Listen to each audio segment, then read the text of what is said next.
मैं पूरी गंभीरता से अपनी बात पूरी करना चाहता हूं और मैं हमारे विजनरी प्रधानमंत्री श्रीमान नरेंद्र मोदी जी को हृदय से धन्यवाद देना चाहूंगा।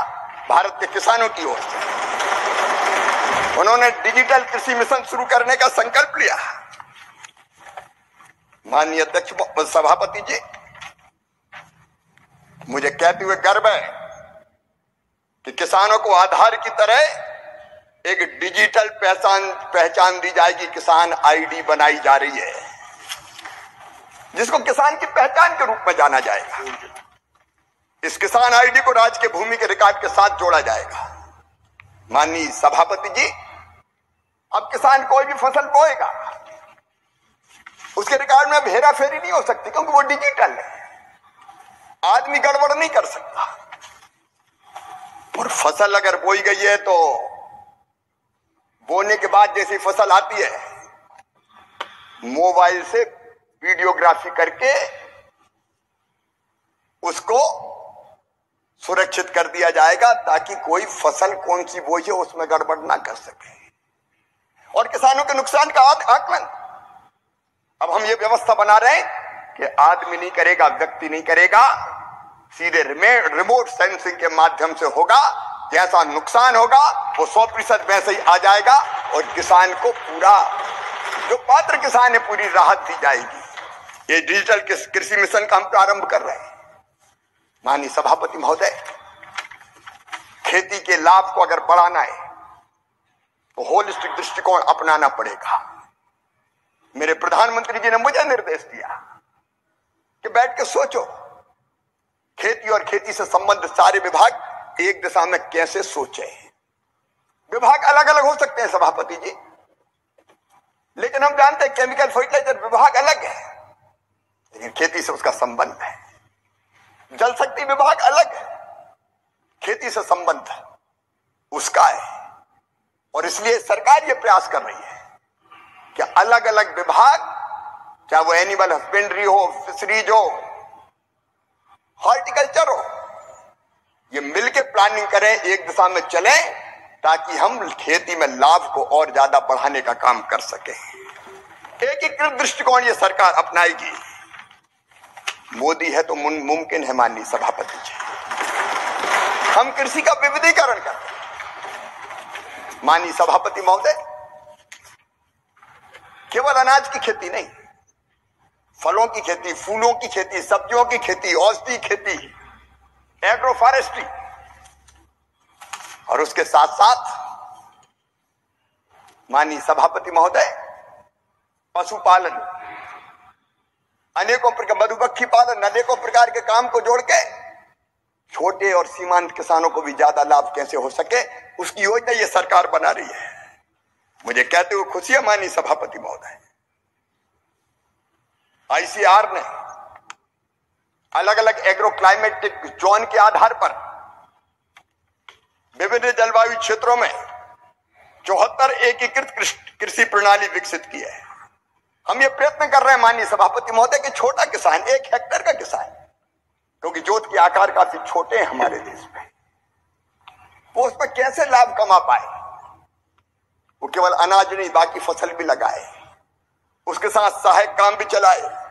इसका एक मॉडल बनाए, हम मॉडल फॉर्म बना रहे हैं और किसान को एजुकेट करेंगे कि 1 हेक्टेयर में भी फायदे की खेती करना है तो ये एक मॉडल है, किसान देख के सीखेगा। और एक बात और माननीय सभापति महोदय, केमिकल फर्टिलाइजर का उपयोग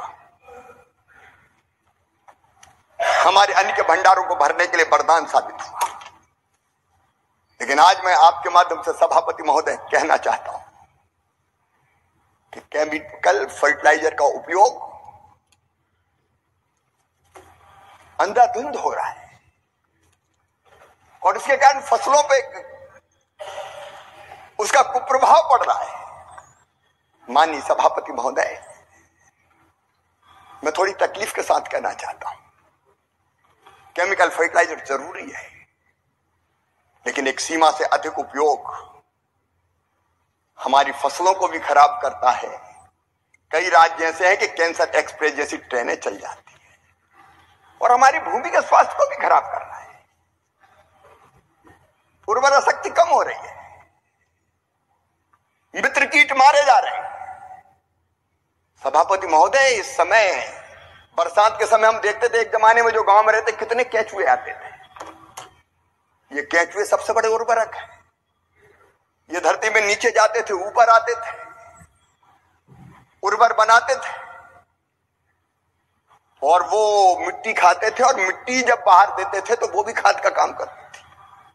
अब केंचुए समाप्त हो गए। अब समय आ गया है, मैं प्राकृतिक खेती के बहुत विस्तार में नहीं जाऊंगा, लेकिन समय आ गया है तब हमको उत्पादन बनाए रखते हुए, उत्पादन बढ़ाते हुए हमको सोचना पड़ेगा प्राकृतिक खेती के बारे में। प्रधानमंत्री नरेंद्र मोदी जी की तरफ जानता हूं।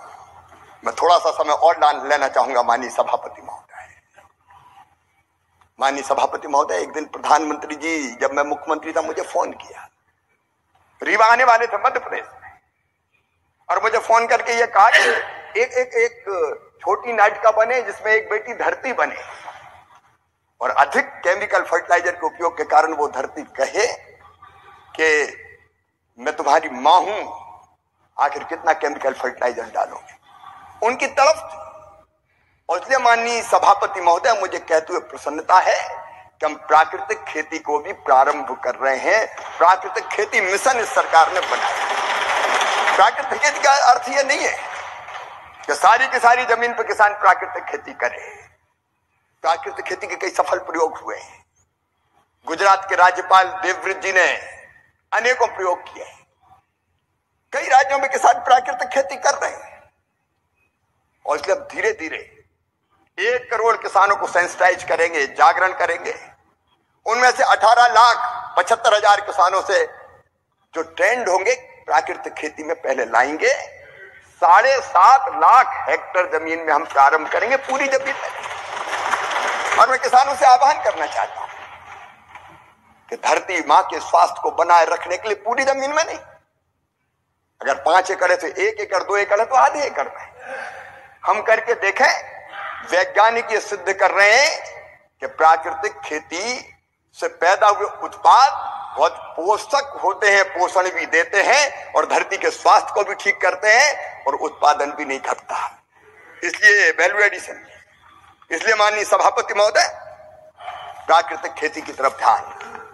माननीय सभापति महोदय, कृषि में हमें निर्यात को बढ़ाना है। अभी भारत का निर्यात है लगभग 2%। इसको लगातार 10 साल में बढ़ा है। मुझे कहते हुए गर्व है, मोदी जी के नेतृत्व में ये लगातार बढ़ा है। माननीय सभापति महोदय, 10 साल में चावल का निर्यात 17,749 करोड़ रुपए से बढ़ के 51,096 करोड़ रुपया हो गया। मसालों का निर्यात 15,140 करोड़ था, बढ़ के 30,418 करोड़ रुपया हो गया है। मूंगफली का निर्यात 3,187 करोड़ से बढ़ के 6,735 करोड़ रुपया हो गया है। चीनी का निर्यात 7,178 करोड़ रुपए से बढ़ के 46,310 करोड़ रुपया हो गया है। और इसलिए माननीय सभापति महोदय, अपार संभावनाएं निर्यात की है। ये सरकार उनका दोहन करेगी और हमारे किसानों को ज्यादा लाभ मिले, इसमें कोई कसर नहीं छोड़ेगी। माननीय सभापति जी, कृषि विज्ञान केंद्र किसान को और विज्ञान को जोड़ने के लिए बनाए। मैं तो आपके माध्यम से निवेदन करना चाहूंगा सारे माननीय सांसदों से, चाहे लोकसभा के हो, राज्यसभा के हो, तो एक बार कृषि विज्ञान केंद्र जरूर जाए, वहां के काम में भागीदारी करे, हिस्सेदारी करे। आखिर रिसर्च जो साइंटिस्ट करते हैं लैब में, उस लैब के रिसर्च को लैंड तक ले जाना पड़ेगा किसान के बीच में, और उसी की भाषा में ले जाना पड़ेगा। और इसलिए कृषि विज्ञान केंद्र अत्यंत महत्वपूर्ण है। माननीय सभापति जी, मैं बहुत संक्षेप में इस सरकार के बहुत संक्षेप में विजन को जरूर रखना चाहता हूं। हमारा लक्ष्य माननीय सभापति महोदय, सिर्फ हंगामा खड़ा करना मेरा मकसद नहीं, मेरी तो हसरत है कि ये सूरत बदलनी चाहिए। मोदी जी इस विजन से काम कर रहे हैं, और इसलिए उस विजन को प्रकट करना, सामने वालों को तो विजन से कोई मतलब है नहीं, इसलिए वो यहां है भी नहीं, वो खेती में कहीं होंगे भी नहीं।